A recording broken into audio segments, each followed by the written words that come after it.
We've got at least 3 questions about mail-in ballots. One, as a perennial absentee ballot voter, do I have the legal right to know whether my vote has been counted in the final total and that it has been counted accurately? If so, is the appropriate informing agency the Secretary of State's office or the County Board of Elections?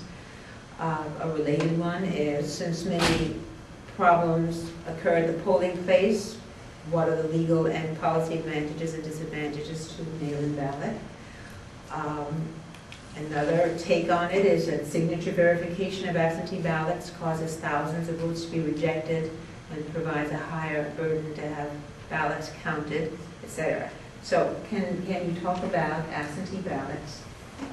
There's a whole lot of questions, not just one, but we'll try to get to as many of them as we can. First of all, do you have, how do you know your vote by mail ballot was counted? Well, starting March 1st of this year, under a law that I carried as a senator, you have a right to have web access to see if your vote by mail ballot has arrived.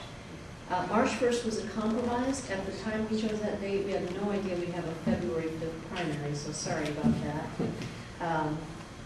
But counties already track that anyway, who's voted by mail. They need to have that information when they prepare the rosters for the polling place, because they need to make sure that people who vote by mail don't then also vote at the polling place.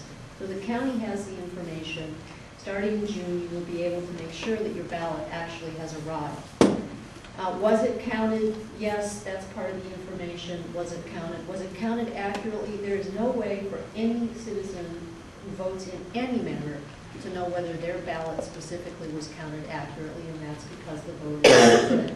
And once you cast the ballot, there's no way for anyone to know which ballot was yours.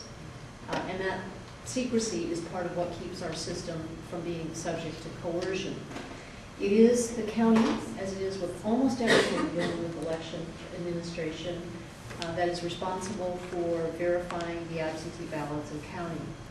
Signature verification is an area where I think we need work. In my review of county practices, counties err on the side of giving the voter the benefit of the doubt.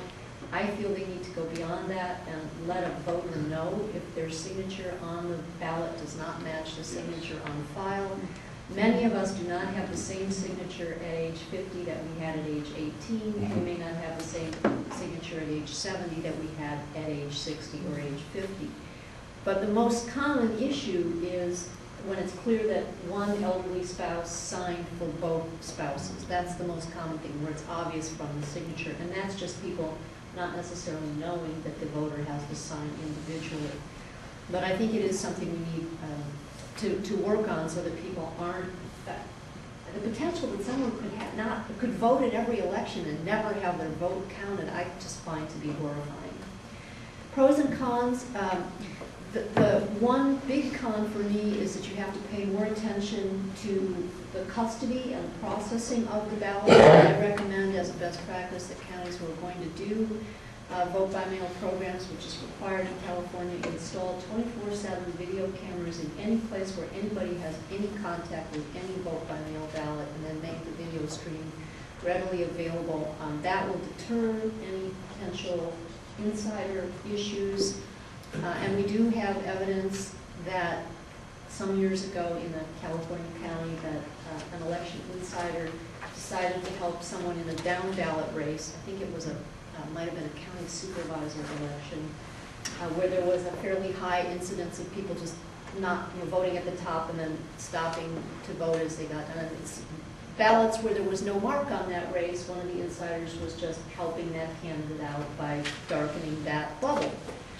A forensic analysis will tell you that that's what happened, because the ink for all the other races doesn't match the ink on that one, or the pencil, and there are a whole lot of ballots that have a similar marking in one place that's not at all the same as what happened on the other one. But again, having a 24/7 camera system will help solve that problem. We need to be much clearer with people about the fact that a vote by mail ballot must arrive by 8 p.m. at the close of the polls on election day. The postmark doesn't count. I said it again and again, but there's always a few thousand people whose votes are not counted. It's possible legally to move to a postmark control system. Obviously, it delays counting of those ballots, but something that's worth considering. It is the reason that I encourage people to drop their ballots off on election day if they were at Saturday and they hadn't yet mailed it. Although the post office actually does a phenomenal job of collecting those ballots, even if they're going to a processing station somewhere else normally and getting them to the right polling place. I've been very impressed. The pros are obvious. I think people should have as many ways that are convenient for them to cast their ballot as they choose to have. And getting your ballot, particularly registering as a permanent vote by mail voter in California, so that your ballot comes to you automatically without having to make that second step of, you get a sample ballot, you mail something back, and then the registrar mails something to you. That's a lot of busy work for somebody who knows they're going to vote by mail, and it's a money-saving thing to do it right. You do have to watch and clean up your voter rolls to make sure that you're not mailing ballots to people who are have a residence in your local cemetery. And that's an ongoing issue, and we can joke about it, but I was remembering a few years ago being in New Orleans, having a local elected say to me, do you know why people are buried above the ground in New Orleans? And I said, oh yeah, the water table, salt water. And they said, no, it's easier to get them to the polls.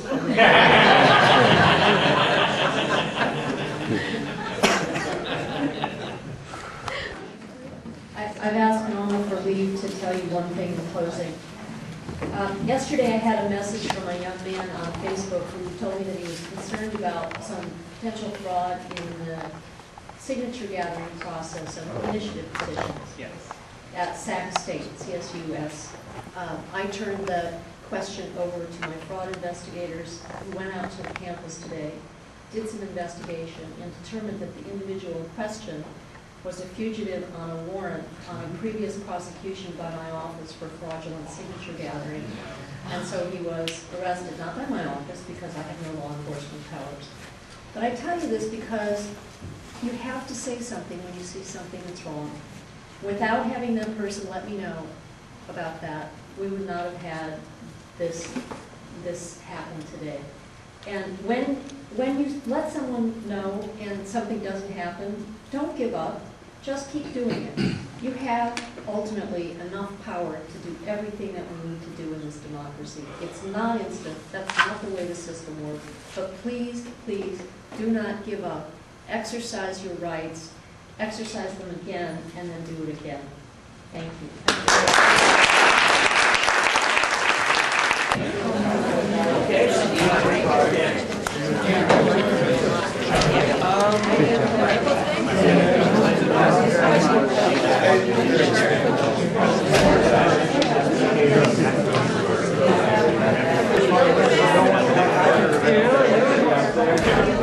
We're getting close to the delegate site, so I hear that. Hi. Hey, how you doing?